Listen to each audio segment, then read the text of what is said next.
And I believe collectively as a group, we're going to kick the competition's butt because we understand how important it is to think, execute, and dominate.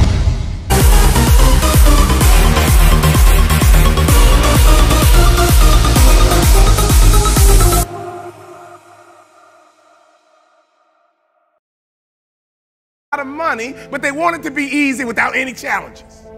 Do you think it was easy for me to become one of the top 450 basketball players in the world that you never heard of? The only way I made it to the NBA is I was fundamentally sound, I was mentally tough, and I never quit. And even when I wanted to quit, I had people in my life that would make sure I didn't quit.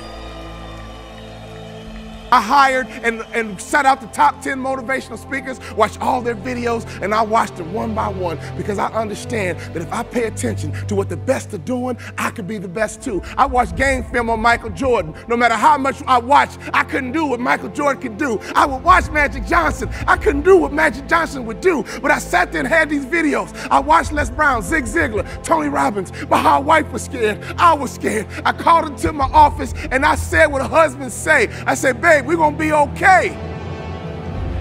Every month the checking account was dwindling. I said, babe, we're gonna be okay. Let's start a motivational speaking business. I go to Jerry Sloan and I say, Jerry, I'm trying to make your team, but since we don't scrimmage, I feel like I can't show you what I can do. Go to the corral, hear me clearly, listen to his answer, and it will unlock some mysteries as to how you become the best in the world at what you do over a long period of time. Jerry, I'm trying to make your team, but I feel like I can't show you what I can do. He says, Walter, I already know what you can do, but if you want to make my team, I suggest you listen, follow directions, and execute. Listen, follow directions, and execute. What I didn't realize, even though we didn't scrimmage in practice, throughout practice, we did drills, and he created what I call habits and rituals. Every single day, practice was the same. Every single day, we drilled on fundamentals. Every single day, we worked on habits and rituals. So even though my mind was floating, even though I was selfish and self-centered, he was conditioning me into the culture through practice of habits and rituals. The reason why I tripled my NBA income in 3 years is because of habits and rituals. Next year, if your name didn't get called to come across the stage, I'm here to tell you they will call your name next year if you go back home and execute habits and rituals. I wanted to scrimmage for me, but Jerry Sloan was getting me ready to play for the Utah Jazz. So every day, it was about habits and rituals. Having hot food is about habits and rituals. Great customer service is about habits and rituals. Being the best in the world at what you do, being a pro, is all about habits and rituals. Let me tell you something. I learned a very valuable lesson when I played for the Utah Jazz. I had a point guard on my team who's arguably the best point guard in the history of the NBA. His name is John Stockton. John Stockton would go to a chiropractor 4 times a day on game day. You know what I said to myself? I'm not doing that. It doesn't take all that. John Stockton played 19 years in the NBA. I played 3. You would have thought I'd have been smart enough to watch a Hall of Famer and just shut my mouth, hop in the car, and go with them. No! My mind said, yeah, it doesn't take all that. And I would tease him. Man, John Stockton, you OCD or something? Why are you going to a chiropractor 4 times a day? He swore by his chiropractor. That man played point guard in the NBA until he was 40 years old. And he didn't retire because he got slow. He retired because he refused to wear baggy shorts. He loved his Daisy Dukes. Every day on game day, that man would go to a chiropractor 4 times a day. And in my immature basketball mind, I would say, it doesn't take all that. I don't need to do all that. I'm an award-winning motivational speaker because now I pay attention to details. Another peak performance truth. Peak performers are detail-oriented. The reality is this, there are 450 ball players in the NBA every single year. They give out 450 jerseys and there's only 10 superstars. So while the general public focuses on the superstars, professional sports is really made up of guys like me. Every single day I drilled the fundamentals. So when I left sports and got into business, I didn't focus on making money. I focused on fundamentals because I understood I made it to the NBA because I was fundamentally sound. So when I get into business, if I become fundamentally sound in business, and if I become the best in the world in business, I bet you I can make a whole lot of money. I got recruited coast to coast, and that's how I learned how to sell. The doorbell would ring. These coaches would come into my living room. They always traveled in a pack of 3. They always wore university-issued golf shirts. They always had a brochure, and they put the brochure on the coffee table. There were always 4 students on the brochure, 2 white, 1 Asian, and 1 African-American every single time. And sometimes they would substitute the Asian for a Latino. And as I collected more brochures, I began to recognize some of the same kids on different schools' brochures. And then I realized, you know what? Oh my God, these aren't students, these are models, and this is big business. Your industry is big business. And whenever you have big business, it's very competitive. But in basketball, if you win by 1, you still win. If you win by 1, you still win. So when you want to compete at a high level in a very competitive business, you better pay attention to every little detail. Sometimes in franchise systems, when the leader talks about what we need to do, some of you sit there and say, oh, we don't need to do that. I'm not doing that. It doesn't take all that. It don't need to do that. I don't take all that. Some of you guys right now in the opening keynote had that thought going to your mind. Oh, I'm not doing that. I don't need new plates. I'm not doing that. I'm not doing this. I'm not doing that. You already made up your mind not to do it. Great people pay attention to detail. So at this conference, don't you dare let your mind say, oh, I'm not doing that. It doesn't take all that. I'm not doing that. It doesn't take all that. You'll be average the rest of your life. Great people pay attention to every single little detail. I used to think that way. It doesn't take all that. But you know what? In my basketball career, I played 3 years and I should have had a longer career because I did not pay attention to detail.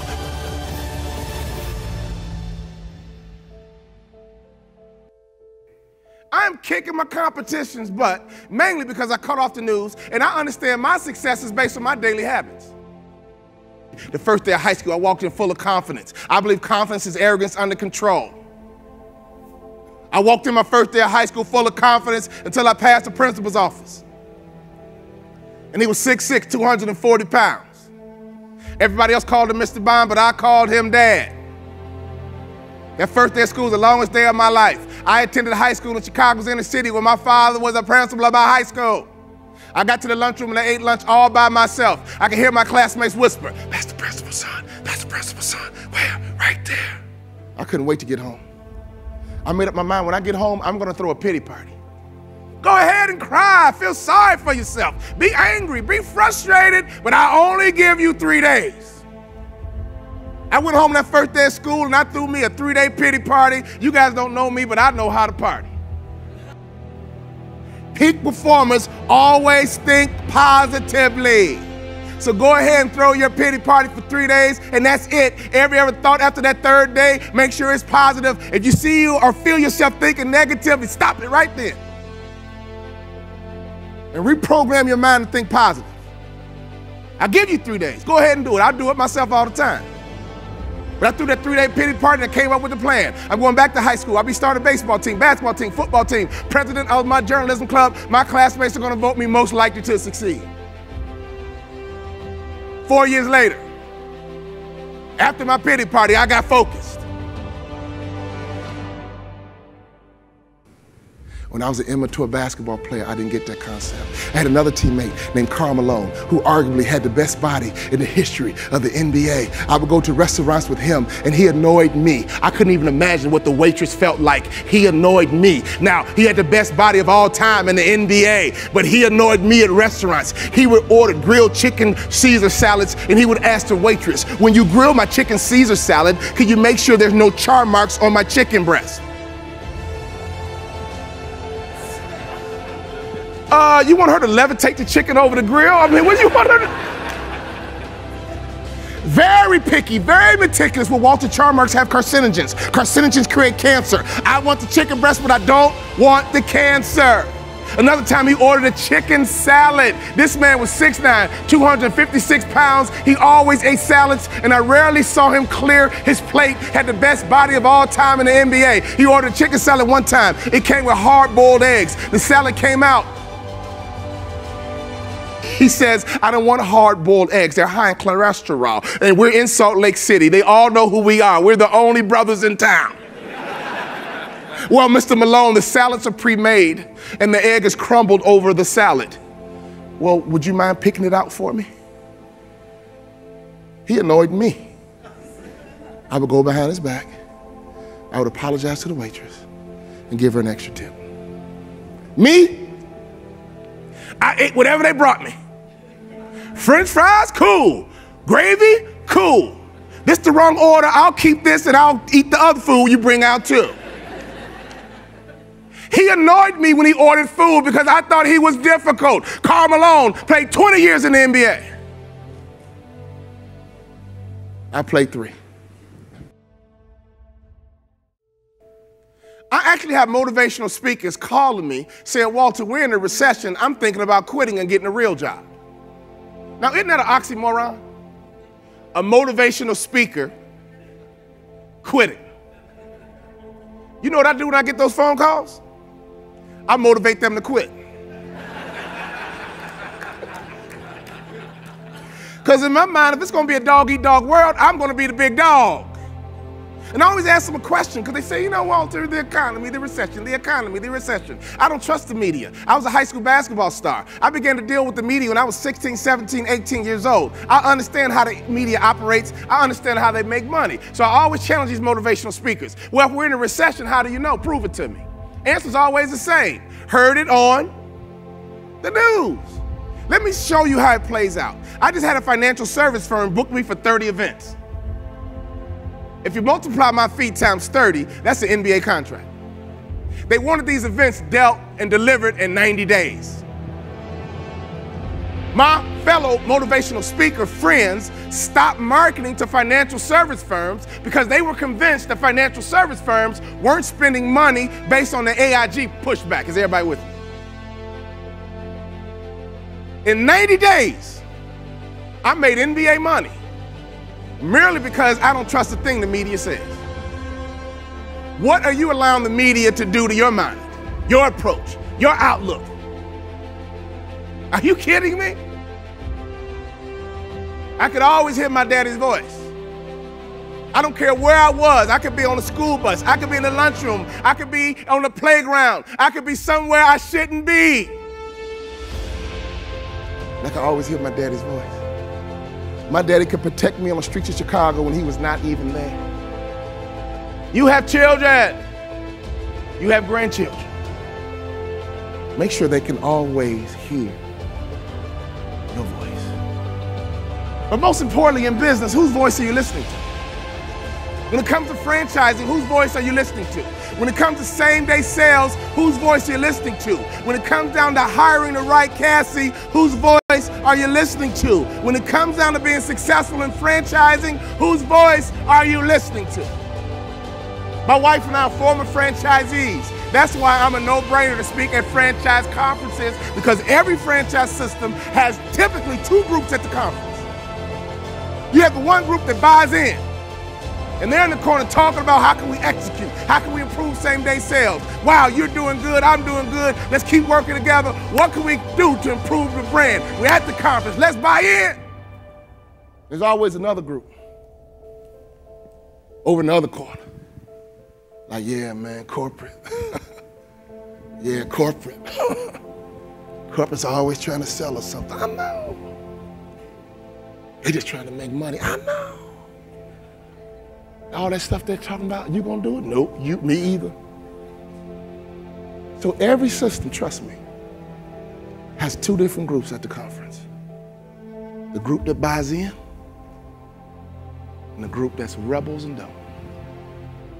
So here's another rhetorical question for you. What group are you with? Birds of a feather Flock together. It doesn't say old birds and new birds. It says birds of a feather. Flock. Brian Tracy puts it this way, another very great motivational speaker. He says your salary will be the average of your 5 closest friends. I never made the Kobe Bryant, Michael Jordan money. I was terrified of becoming that athlete who went broke. And for months, I saw my checking account dwindle every single month. College educated, college degree, but every month my checking account was dwindling. I had no other skill sets. I had sold out to the sport in which you have to do. To play pro basketball, you gotta sell out. So here I am, 31 years old, wife and 3 kids, mortgage clicking every single month, and I was scared. And I believe if mama ain't happy, ain't nobody happy. So the next day, we joined the country club. And I walked in with my typical Chicago strut. All the other guys walk like this. I looked at my wife and I said, babe, I can't even walk like that. That does not look comfortable. It doesn't even look natural. Brothers don't walk like that. But Brian Tracy is right. When I walked into that country club, I was scared to death about my future. But your salary will become the average of your 5 closest friends. Now we've been at the country club for 14 years. Now I can walk like they walk. Now I can talk like they talk. Now I think like they think. And now I make what they make.